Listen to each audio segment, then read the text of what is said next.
Mulher, desperta. O sino do alarme da razão se faz ouvir por todo o universo. Reconhece teus direitos. O poderoso império da natureza não se acerca mais de preconceitos, de fanatismo, de superstição e falsidades. O achote da verdade dissipou todas as nuvens da insensatez e da usurpação. O homem escravo multiplicou as próprias forças e precisou recorrer às suas para romper os próprios grilhões. Uma vez livre, ele se tornou injusto com a sua companheira. Ó, mulheres! Mulheres, quando deixares de ser cegas? Quais são as vantagens que recebestes na Revolução? Um desprezo mais evidente? Um desdém mais assinalado? Nos séculos de corrupção reinastes apenas sobre a fraqueza dos homens. Vosso império foi destruído.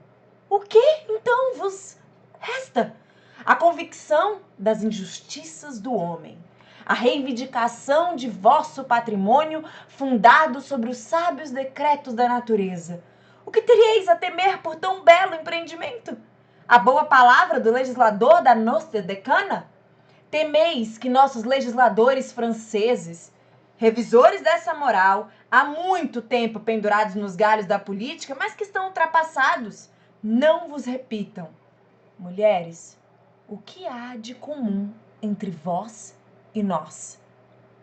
Tudo, teríeis a responder. Caso em sua fraqueza eles se obstinem a pôr essa inconsequência em contradição com seus princípios, oponham corajosamente à força da razão às vãs pretensões de superioridade. Reúnam-se sob os estandartes da filosofia.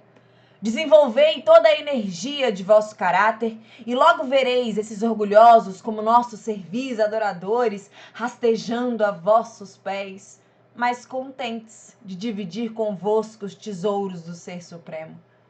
Quaisquer que sejam as barreiras opostas contra vós, está em vosso poder libertar-se.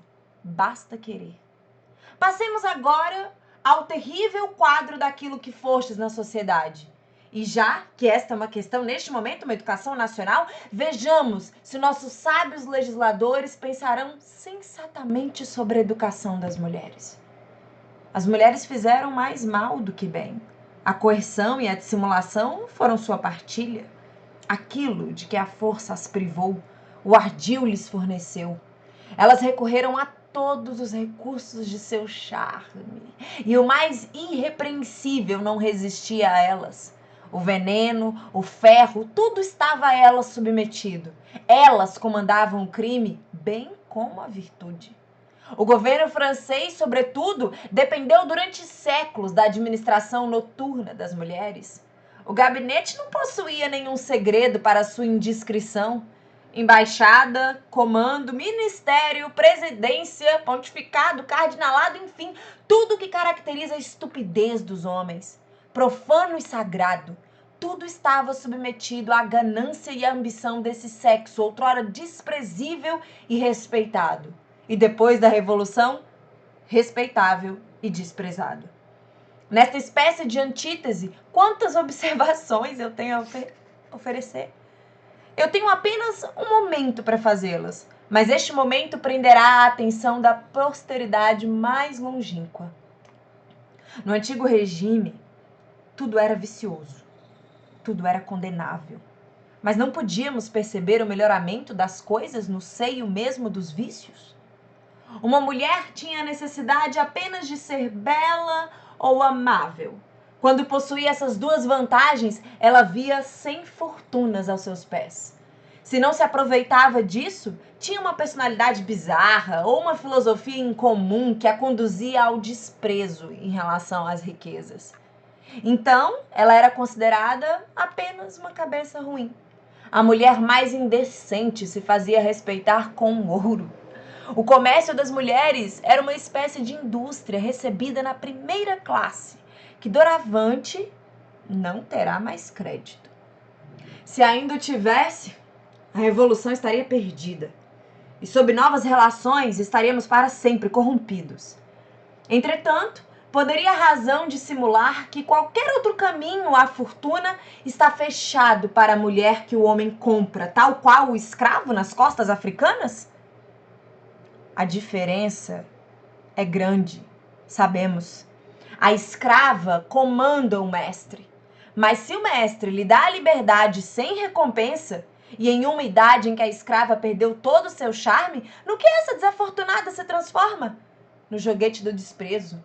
As portas da própria caridade lhe são fechadas. Ela é pobre e velha, dizem, porque não soube fazer fortuna. Outros exemplos ainda mais tocantes se oferecem à razão. Uma pessoa jovem, sem experiência, seduzida por um homem que ama, abandonará seus pais para segui-lo. O ingrato a deixará depois de alguns anos. E mais, terá ela envelhecido junto dele, mas sua inconstância será desumana. Se ela tiver filhos, ele a abandonará da mesma forma. Se for rico, irá crer-se dispensado de dividir sua fortuna com suas nobres vítimas. Se algum compromisso o ligar a seus deveres, ele violará seu poder esperando todas as leis. Se for casado, qualquer outro compromisso perderá seus direitos. Quais leis restam por serem feitas para extirpar o vício desde a raiz? A lei da divisão das fortunas entre homens e mulheres e da administração pública. Concebemos facilmente que a mulher nascida em uma família rica ganha muito com a igualdade das divisões. Mas e aquela que nasceu em uma família desvalida, com mérito e virtudes? Qual é o seu lote? A pobreza e o opróbrio. Caso não se sobressaia, precisamente na música ou na pintura, ela não pode ser admitida em nenhuma função pública, quando teria toda a capacidade para tal. Eu não quero dar, senão, um panorama das coisas. Aprofundá-las-ei na nova edição de todas as minhas obras políticas que me proponho a oferecer ao público em alguns dias com notas. Retomo meu texto sobre os costumes. O casamento é o túmulo da confiança e do amor. A mulher casada pode impunemente dar bastardos ao seu marido, e a estes a fortuna que não lhes pertence. Aquela que não o é tem apenas um direito enfraquecido. As leis antigas e desumanas lhe recusavam o direito sobre o nome e os bens de seu pai para seus filhos, e não foram feitas novas leis sobre essa matéria. Se tentar conferir ao meu sexo uma consistência honorável e justa, é considerado nesse momento um paradoxo de minha parte, e algo como tentar o impossível. Então deixo aos homens do porvir a glória de tratar dessa matéria. Mas, esperando por ela, podemos prepará-la por meio da educação nacional, da restauração dos costumes e das convenções conjugais.